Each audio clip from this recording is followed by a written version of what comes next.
Hola amigos, episode 5 for all my Romans out there. Sweatshop Book Club. Triphasic Training, written by Cal Dietz and Ben Peterson, a systemic approach to elite speed and explosive strength performance. I've read this so many times that I already know what's written on the front, right?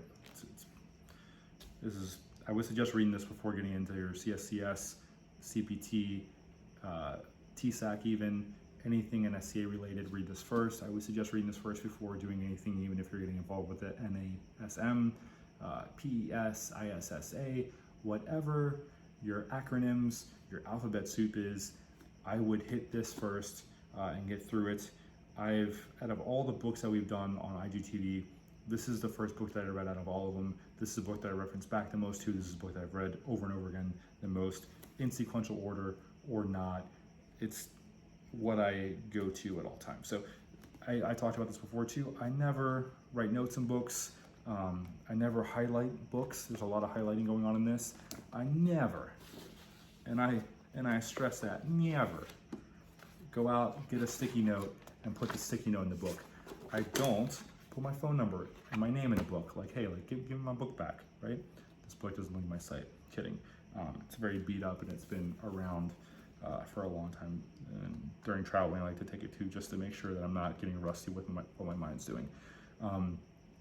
Very important, the first thing that I want to go over on page 100, this is the most important part of the book. Sport is about who can produce more force in less time. That's very subtle, but it's very, I don't want to say profound, it's very important. This is vital. If this is your key to what's going on, everything around before this and after this pertains to this sentence. Sport is about who can produce more force in less time. What is the methodology for that? There are multiple ways to skin a cat. This is one of the tools that you should have within your toolbox. You should have a lot of tools in your toolbox, okay? So going back to everything, if we're looking at the front again, this V is referenced a lot. It has a lot to do with absorbing force, the eccentric, how fast you can do that before going into your concentric. The steeper and more acute this angle is, the better you will be at sports, is the idea. The more obtuse this is, if this is kind of out here with the eccentric and then we're in the isometric and then we jumped the concentric this way, if it's more like a Pac-Man mouth, I guess, it's more open, we got to do some training, right? So a lot of things in here that I would suggest, again, reading before anything else. Here's a good quote, and this is good for if you're just starting, you don't know if you want to be a personal trainer or a strength and conditioning coach. This is more of, an internal struggle for you, but if you know you want to be a strength coach, here it is. You're a stress manager. A strength coach is a stress manager. In looking at the 3 possible outcomes stress can cause in an athlete, there's a fine line between spurring positive adaptation and overtraining an athlete to the point of severe physiological damage and performance deficit. Stress is a double-edged sword. It can build an athlete into a dominating force, or it can cut him down to an inferior shell of his former self. The strength coach's most important job was learning how to wield that sword to constantly spur positive adaptation. The subsequent sections of this chapter not only show you how to stress the athlete on a daily basis, explain the volumes, loads, and intensities that should be used, but also how an athlete must be stressed on a weekly, undulating, and monthly block system scale. Periodization is just a plan, whether you're using a concurrent model, an undulating model, or a Western model within periodization.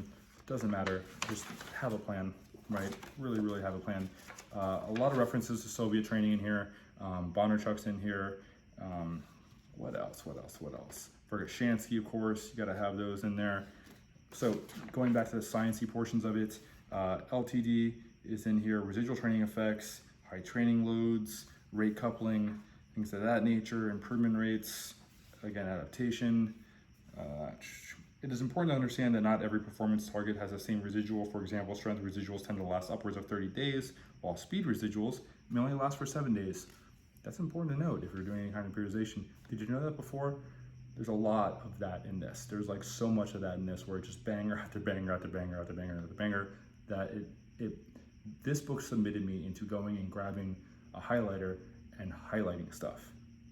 I'm very visual. If I read it one time, I've got it, it's stuck.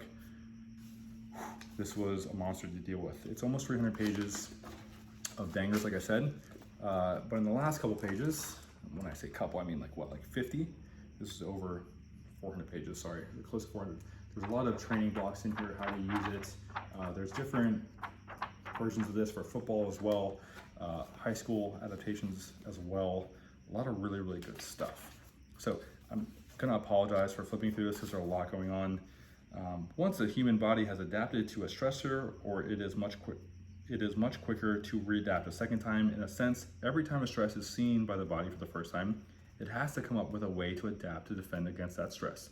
Once it comes up with a plan that works and the body adapts, it catalogs and stores the process by which it accomplishes that feat for future reference, almost like a virus. When the stressor is encountered a second time, the body simply references the stored blueprints and carries out the instructions, quickly readapting to the stressor. As long as the parameter is retained within its residual time frame, you only need to superimpose 1 week of previously applied means to ensure that the adaptation gained when training the parameter is retained.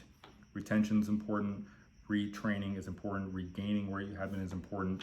You need to know how to do that if you want to get your athletes, especially now when we have this long layoff, get them back up as quickly as you can without beating them up, getting them injured.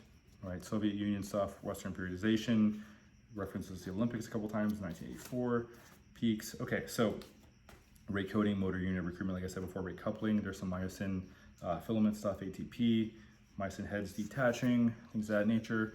This V is referenced a lot in terms of how steep it should be compared to someone else's V, which is very obtuse, like I mentioned before. Time within seconds is how we're measuring that. How to apply isometric means, time under tension, reducing time under tension, teach the athlete's physiological structure to absorb energy instantly. You need to understand the bioenergetic demands of each sport. That's important, that's in here as well. This covers what you need to know as a strength coach so that you can get into it immediately. The first section of this is basic principles and their application to training. Read that first section and you'll be way ahead of a lot of people.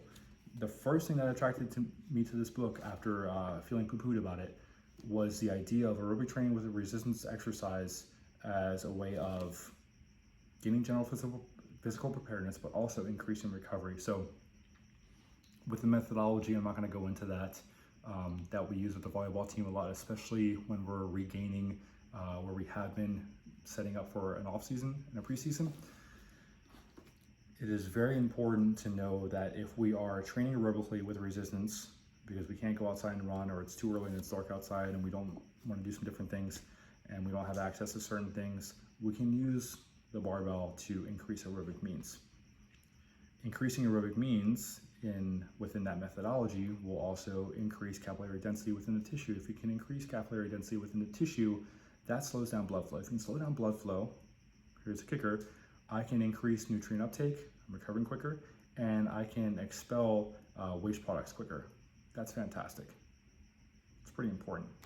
The other portion of this that got me excited was the idea of a study where we're talking about change of direction within speed and agility, and how eccentrically loading athletes will increase their change of direction. Think about it. If I'm running as fast as I can at you, and I want to go that way towards my right, sorry, that's my left. Wow, I'm looking at this backwards. I'm mirroring myself, but I'm going to sprint and I'm going to go that way, whatever that way is for you.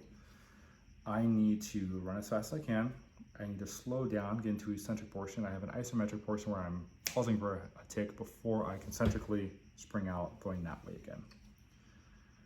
We can do that in the weight room, and I'm not talking about functional training, sports specificity, whatever.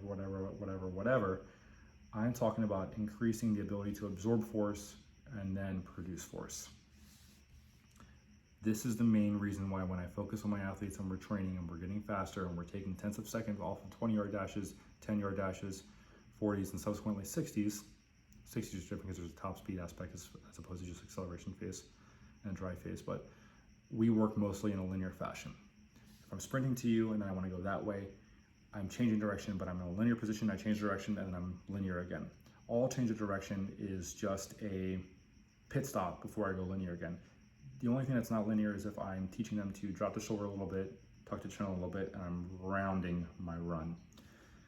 That's a little bit different, but I'm never like, okay, I'm running straight and I change direction, I'm immediately going that way without an eccentric and an isometric. It never happens, where I concentrically go this way and I change directions concentrically only. It doesn't happen, right? So change of direction work can be trained in the weight room, but also the mechanics can be trained in such a way where we can focus on linear, and if I can increase my acceleration and I can increase how much force I can absorb and slow it down, I can eccentrically load that, then I can change direction whenever I want. So I don't need to put a bunch of cones out and do a bunch of dog training and throw dog toys at people to increase their speed and agility. Plus, it's choreography, right? If I have a cone here and a cone there, and I tell you to run and do that around the cone, you know exactly where you're going before you go. Before I say start, you already have in your mind where you're going. True agility and change directions. This is a rant, and I'm sorry, I'm going to finish with a rant. Is an instinctual adaptation to a stimulus that I have. I need to be here, but now I need to be over there, right? If I know that I need to be here and I know I need to be over there, it's choreography. If I instinctually react and now I'm over here and then I see something I need to go over there, that's instinctual. That is change of direction. That is a true cognitive change of direction, as opposed to just, okay, go on the cone, okay, get lower, okay, drive out of there, right? It is what it is. So this is something that will put you over the top if you look into it correctly and if you apply the means correctly, all right? And again, this is a tool within a toolbox. You should have many tools within your toolbox. And within that, you should be able to apply it in a way that makes sense to you. So that's all I got. Close to 12 minutes of this. Thanks for sticking tuned. Ciao.